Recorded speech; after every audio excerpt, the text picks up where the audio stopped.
आप हाथी नहीं, इंसान हैं।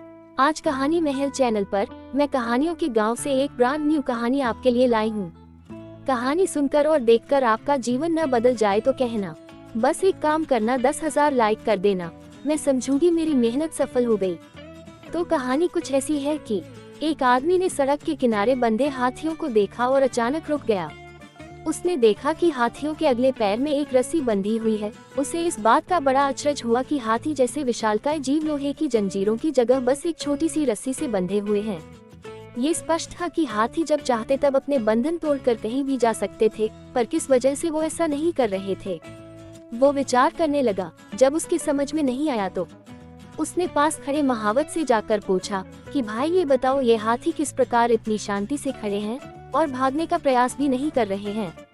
तब महावत ने कहा, इन हाथियों को बचपन से ही ताकतवर रस्सियों से बांधा जाता है। उस समय इनके पास इतनी शक्ति नहीं होती कि इस बंधन को तोड़ सकें। बार बार प्रयास करने पर भी रस्सी न तोड़ पाने के कारण उन्हें धीरे धीरे यकीन होता जाता है कि वो इन रस्सियों को नहीं तोड़ सकते और बड़े होने पर भी उनका ये यकीन बना रहता है, इसलिए वो कभी इसे तोड़ने का प्रयास ही नहीं करते। आदमी आश्चर्य में पड़ गया कि ये ताकतवर जानवर सिर्फ इसलिए अपना बंधन नहीं तोड़ सकते क्योंकि वो इस बात में यकीन करते हैं। इन हाथियों की तरह ही हम में से कितने लोग सिर्फ पहले मिली असफलता के कारण ये मान बैठते हैं कि अब हमसे ये काम हो ही नहीं सकता और अपनी ही बनाई हुई मानसिक जंजीरों में जकड़े जकड़े पूरा जीवन गुजार देते हैं। याद रखिए, असफलता जीवन का एक हिस्सा है और निरंतर प्रयास करने से ही सफलता मिलती है। यदि आप भी ऐसे किसी बंधन में बंधे हैं जो आपको अपने सपने सच करने से रोक रहा है तो उसे तोड़ डालिए। आप हाथी नहीं, इंसान हैं। सदैव प्रसन्न रहिए। जो प्राप्त है पर्याप्त है।